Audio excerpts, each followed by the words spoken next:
Sorcerers. Josh here, and it has been over a month since I have opened a box of Sorcery.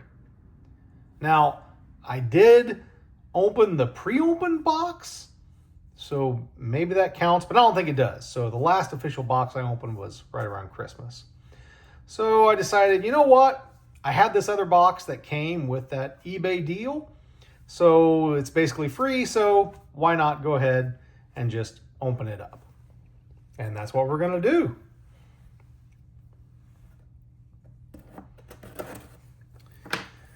Okay.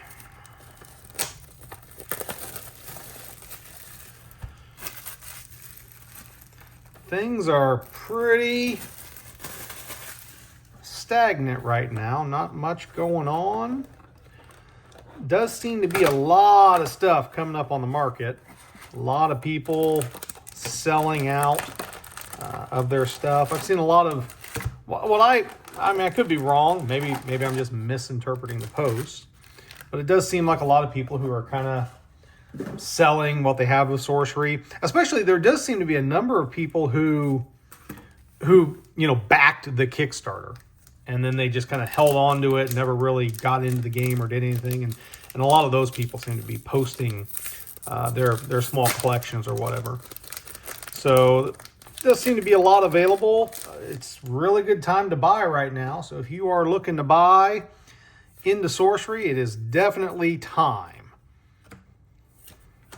Start off with an axe. Oh.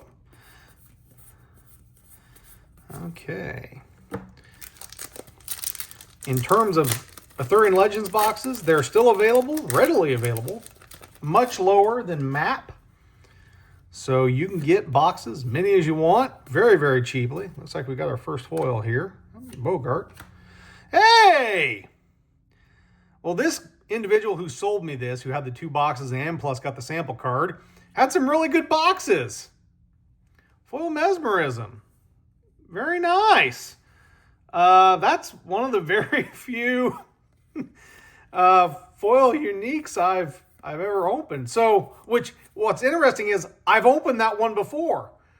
So that's just really bizarre because I have not opened very many. So very interesting to open the same foil unique when I've not opened a whole ton of boxes, and obviously my boxes have not been fantastic or good or anything like that. So, all right, foil unique. And this was a free box, so very cool. Now, one thing that I will say, well, it wasn't a free box, but I got it at such a deal. It feels like a free box to me. There we go. Oh, man! Very nice. Boy, this box.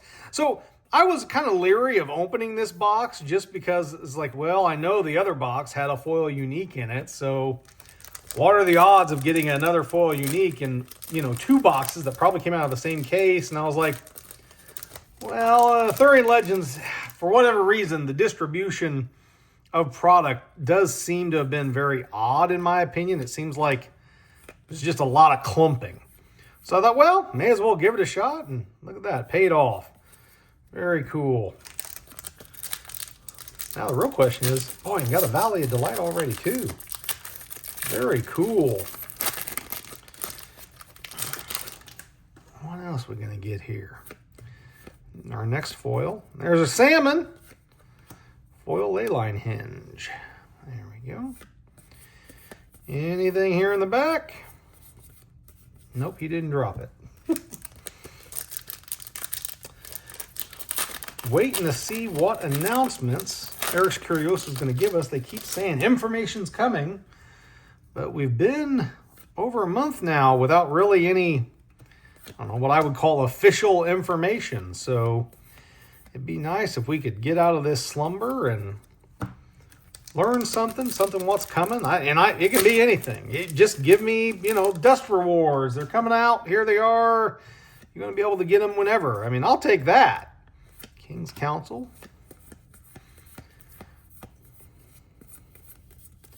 So just give me anything at this point.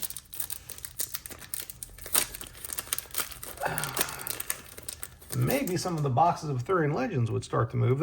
They are pretty stagnant. I mean, they're available. Oh, there's our first unique. Oh, foil Hamlet's Ablaze. Very cool.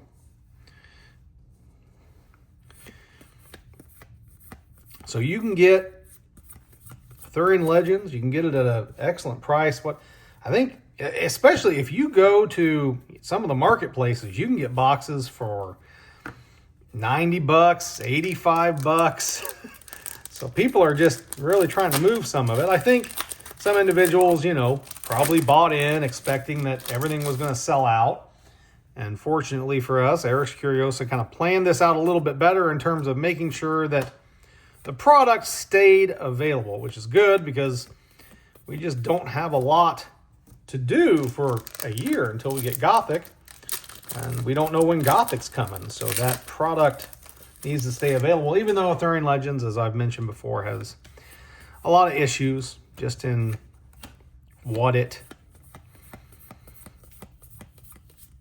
offers, the set size, and all that stuff.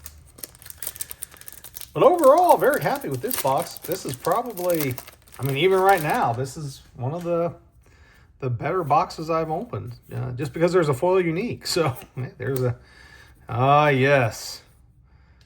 Will he be added to the ban list? I don't know. We will find out. Well, my ban list. Obviously, there's not going to ever probably be an official ban list, even though they may want to consider it. But I am loath of the idea to ban an avatar. But if he just dominates everything, I totally forgot this was an elite. I was like, wait, did they miss my...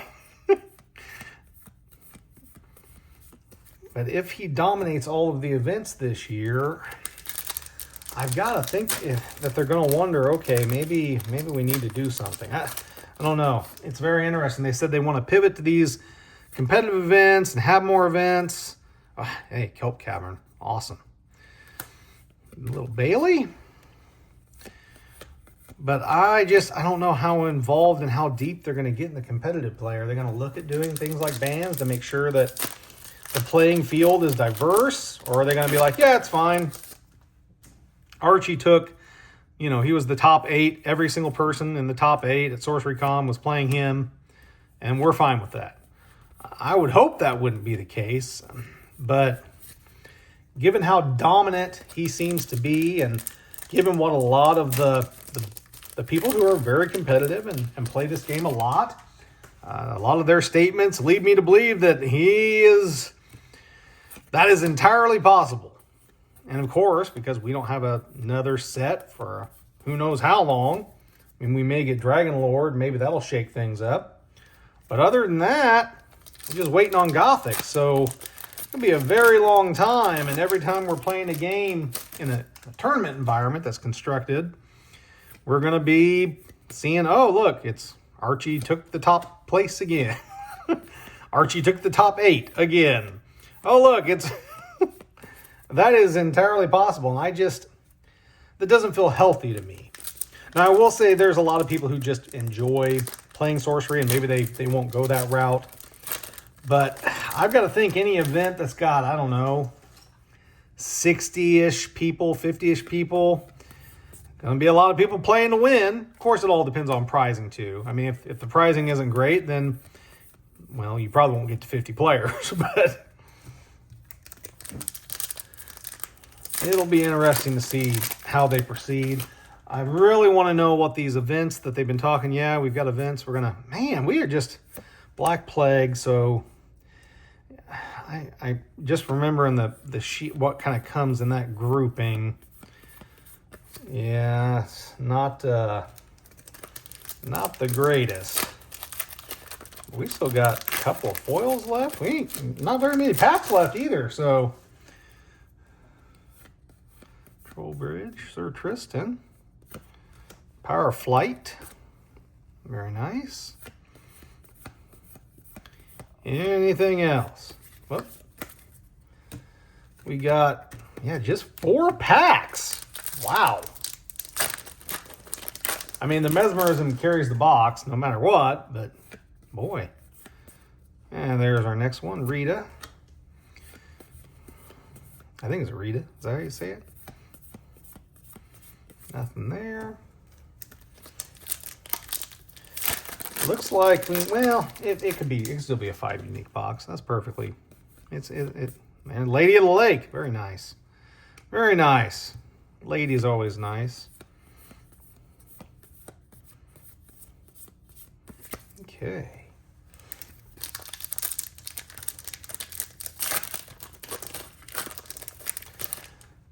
One more pack after this, and then we're done. Vivian! Hey! There we go. Wow, we're gonna... Huh. Are we only... one? Oh, no, we've got one foil coming. So that last pack should be a foil. I don't think I've ever seen a box not have 6 foils. Yeah, I don't think I've ever seen a box not have 6 foils. And it's five unique box. That's cool. Plus 5 unique box plus a Valley. Valley may as well be a unique at this point. All right. Invasion and Rescue. Okay. I do want to talk about this. So I was happy to open this box because, again, I got it in that great deal. But let's say I got a killer deal and I had paid $85 for this box. These cards, like all of these cards, are I guess, Kelp Cavern, I think that's 50 cents. But most of these, nothing, right? And then you've got, I think I saw Lady was at 5, Black Plague is like 3. I think I think this card's really gone down. It's like $3. I think, is Vivian at 6? I don't know. I haven't looked at Vivian lately. This is 5, maybe 6. So let's just round it to 5 for each one of these cards. So there's $30.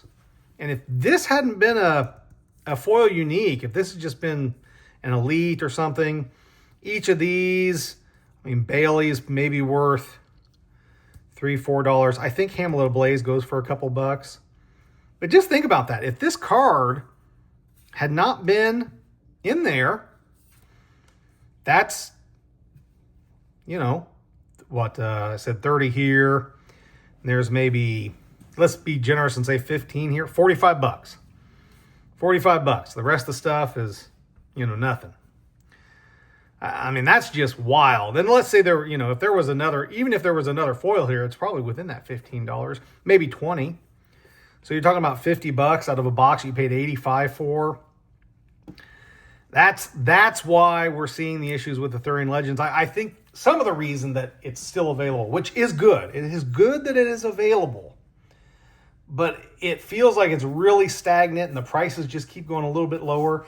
Every now and then, even on TCG Player, people are posting it for like $85. They do include shipping, so that brings you up to $90, and then you got to throw on tax.